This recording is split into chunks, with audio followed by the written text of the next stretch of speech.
धन्यवाद देवेंद्र जी, Republic TV से बात करने के लिए और साथ ही साथ मुझे मौका देने के लिए, बात करने के लिए।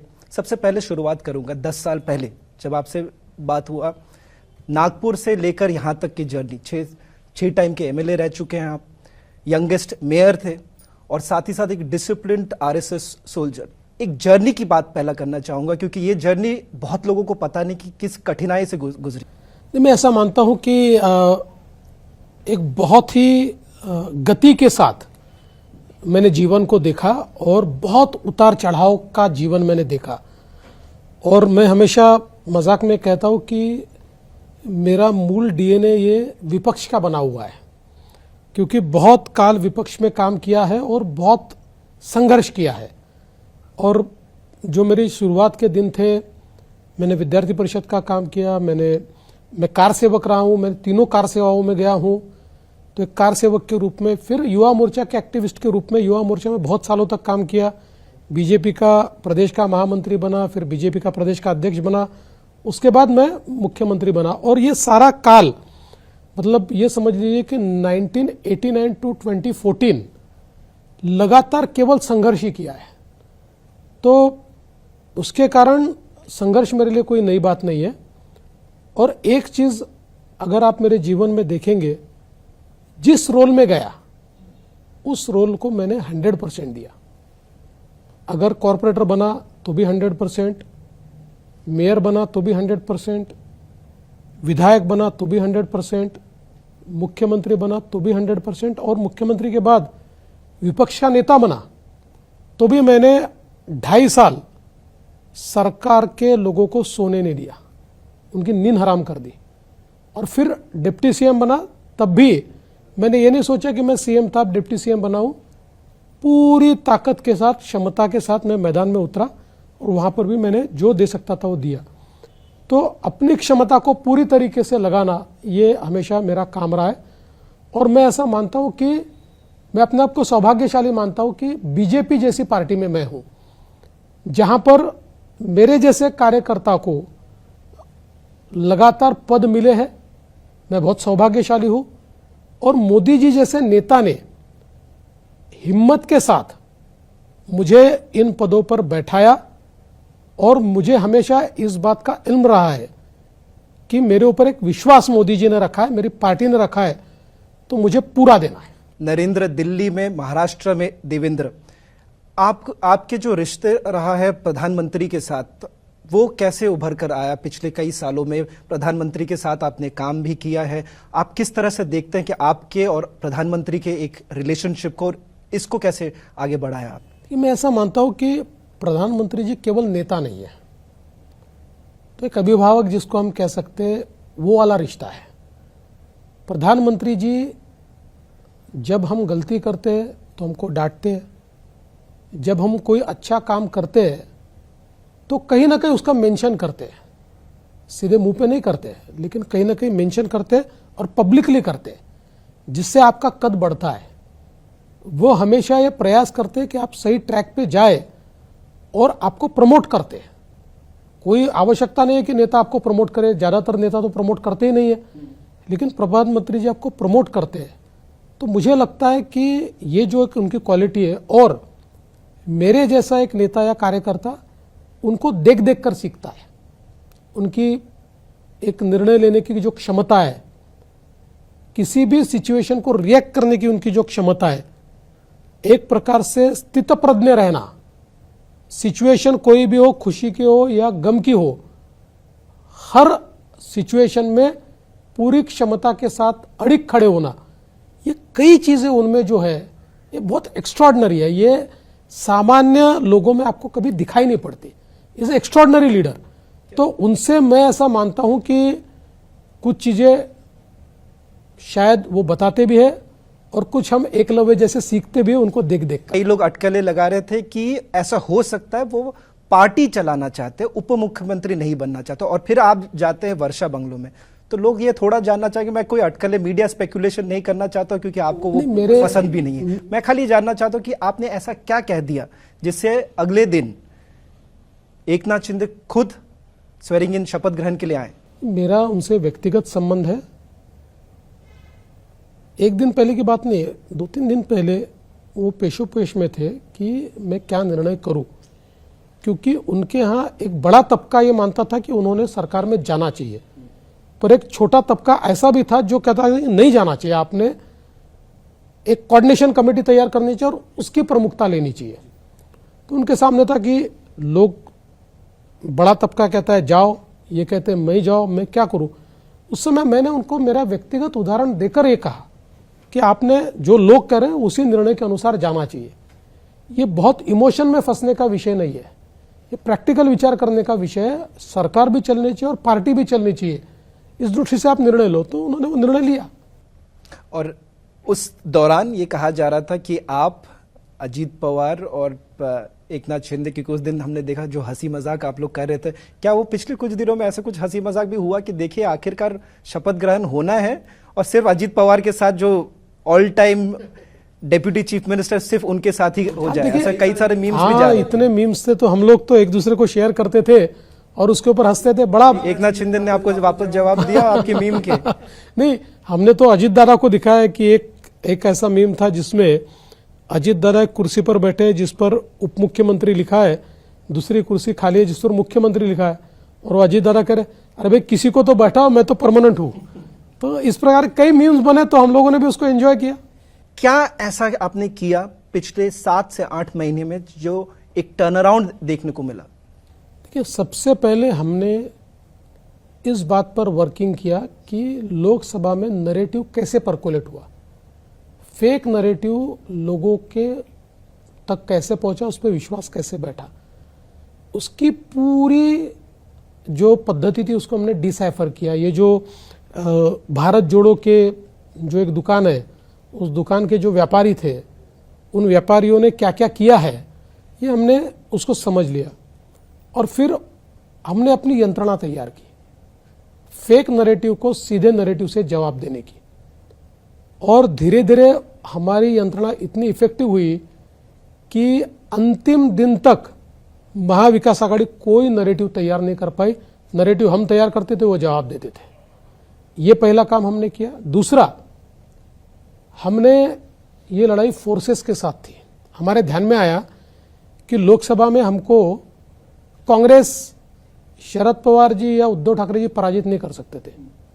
उन्होंने जो एनार्किस्ट फोर्सेस यूज किए, जैसे कि भारत जोड़ो की अलग अलग संगठनाएं, ये एनार्किस्ट फोर्सेस है। इनका भारत के संविधान पर विश्वास नहीं है, संविधान लेकर घूमते हैं, लेकिन भारत के संविधान ने जितनी संस्थाएं तैयार की, उन संस्थाओं पे से लोगों का विश्वास उठ जाए, इलेक्शन कमीशन से उठ जाए, सीएजी से उठ जाए, उच्च न्यायालय से उठ जाए, आरबीआई से उठ जाए, इस प्रकार की ये लोग प्रयास लगातार करते, एक एनआरकी तैयार करने का प्रयास करते। तो हमारे ध्यान में है कि एनार्किस्ट फोर्सेस से लड़ना तो पॉलिटिकल पार्टी नहीं लड़ सकती।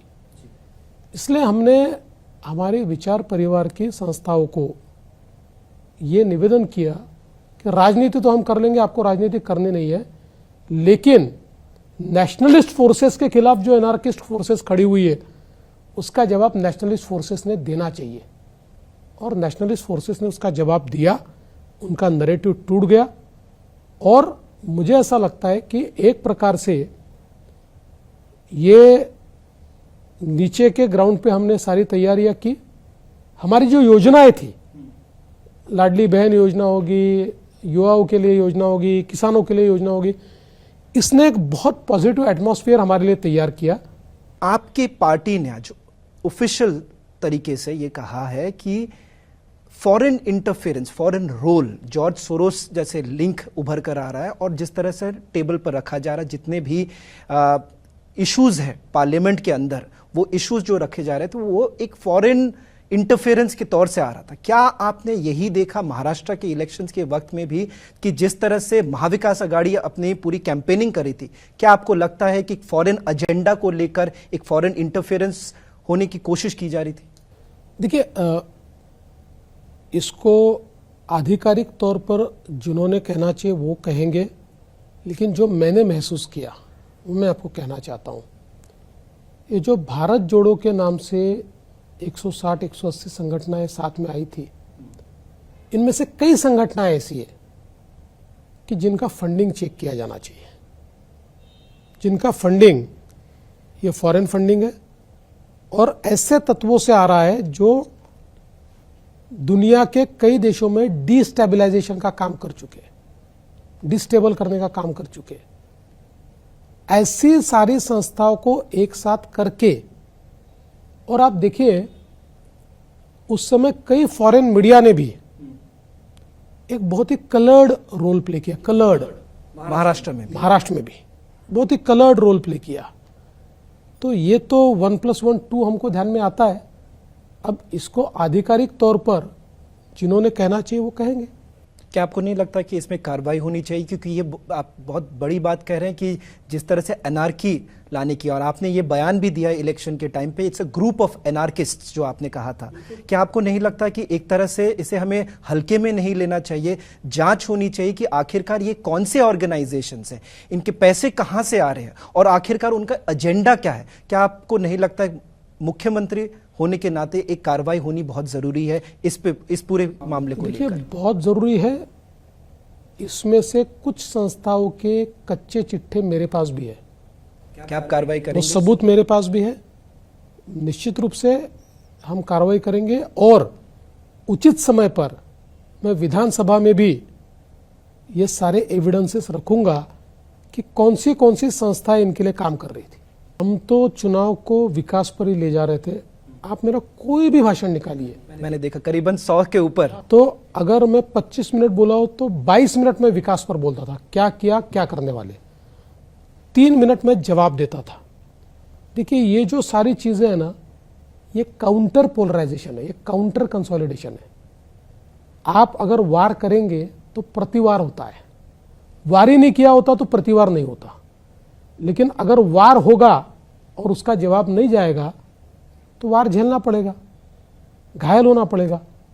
तो जिस प्रकार से सज्जाद नोमानी को हाथ में पकड़कर, उलेमाओं को हाथ में पकड़कर एक प्रकार से पोलराइजेशन करने का प्रयास कांग्रेस, पवार साहब की एनसीपी, उद्धव जी की सेना, इन्होंने किया। आप देख सकते हैं उनकी 17 मांगे क्या थी। इतनी भयानक मांगे थी, जिसमें से एक मांग ये थी कि 2012 से 2024 तक महाराष्ट्र में जितने राइट्स हुए, जितने दंगे हुए, इन दंगों में जिन मुसलमानों को अरेस्ट किया उनके सारे केसेस वापस लिए जाए। और उसके ऊपर ये पार्टियां लेटर देती है कि हम इसको जरूर करेंगे, इसके ऊपर हम विचार कर रहे हैं और इसको हम अमल में लाएंगे। तो कहीं ना कहीं उसके बाद सज्जाद नोमानी आकर कहते हैं कि वोट जिहाद करो, इसलिए फिर हमको उसका जवाब देना पड़ेगा। और पड़ा, और मैंने जवाब दिया। रुख कब अब मैंने कहा कि भाई अगर आप वोट जिहाद करोगे तो महाराष्ट्र की जनता वोटों का धर्म युद्ध करेगी, और वो धर्म युद्ध से। इसमें अंतर क्या है, वोट जिहाद और धर्म युद्ध में आप क्या अंतर देखते हैं? क्योंकि कुछ लोग आपके ऊपर, जो आपके विरोधी, आरोप ये लगा रहे हैं कि आखिरकार देवेंद्र फडणवीस एक समय ऐसा हुआ करता था जिसे he was acceptable to all communities, और ये आपका एक छवि रहा। क्या आपने जानबूझकर ये बदल दिया और आप एक एंटी मुस्लिम फेस बनने की कोशिश कर रहे हैं? बिल्कुल, मैं एंटी मुस्लिम न था, न हूं, न रहूंगा, क्योंकि मैं असली हिंदू हूं। जो असली हिंदू होता है वो किसी का एंटी नहीं होता। हिंदुत्व ये टॉलरेंस सिखाता है। कभी भी हिंदुओं ने किसी दूसरे धर्म का परिवर्तन करने का प्रयास नहीं किया, तलवार से किसी को जीता नहीं, किसी के ऊपर आक्रमण नहीं किया। उस प्रकार से मैं हिंदू हूं। लेकिन मेरा हिंदुत्व मुझे ये भी सिखाता है, मुझ पर अगर आक्रमण होगा तो मैं चुप नहीं बैठ सकता, फिर तो मैं उसका जवाब दूंगा, और वो जवाब हमने दिया।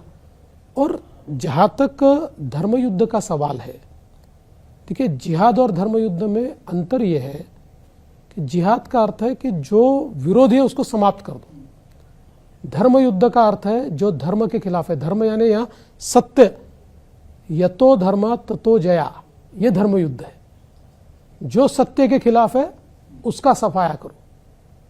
तो हम सत्य के खिलाफ जो थे उसका सफाया कर रहे थे। क्या आपको लगता है कि एक तरह से जो महाविकास आघाड़ी में उद्धव ठाकरे डगमगा गए और नैरेटिव बदलने की कोशिश की गई थी, क्या आपको लगता है कि इससे आपको बहुत फायदा मिला कि किस तरह से हाँ, बम्पर देखिए वोटिंग भी था?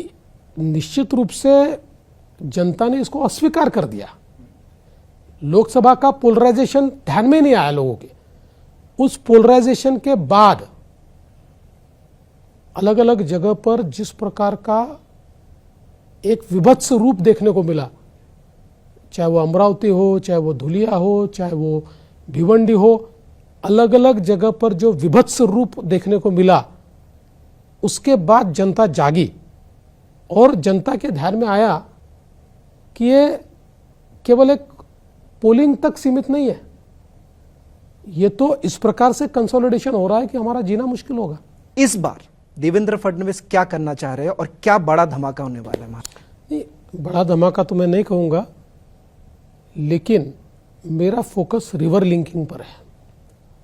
मैंने अभी इरिगेशन मिनिस्टर के रूप में 4 बड़े रिवर लिंकिंग प्रोजेक्ट को मंजूरी दी है। ये रिवर लिंकिंग प्रोजेक्ट्स महाराष्ट्र के उन इलाकों में परिवर्तन ला देंगे जो अभी तक अकाल पीड़ित थे। महाराष्ट्र को अकाल से बाहर निकालने का काम ये रिवर लिंकिंग प्रोजेक्ट करने वाले हैं। इसके ऊपर मेरा बहुत जोर रहेगा। इसके साथ साथ मेरा दूसरा प्रयास ये रहेगा कि महाराष्ट्र में रिन्यूएबल एनर्जी, इसकी एक मैंने 16,000 मेगावाट का काम मैंने ऑलरेडी शुरू कर दिया है। इसके ऊपर मैं बहुत ज़्यादा थ्रस्ट देना चाहता हूँ। ये दोनों चीज़ें ऐसी है कि दोनों चीज़ों से एक और किसान को बड़ा फायदा होगा और दूसरा महाराष्ट्र में इंडस्ट्री को भी फायदा होगा और बड़े पैमाने पर जॉब क्रिएशन होगा। तो इसलिए ये 2-3 चीज़ें ऐसी है कि जिसके ऊपर मैं बहुत ज़्यादा फोकस करना चाहता हूँ।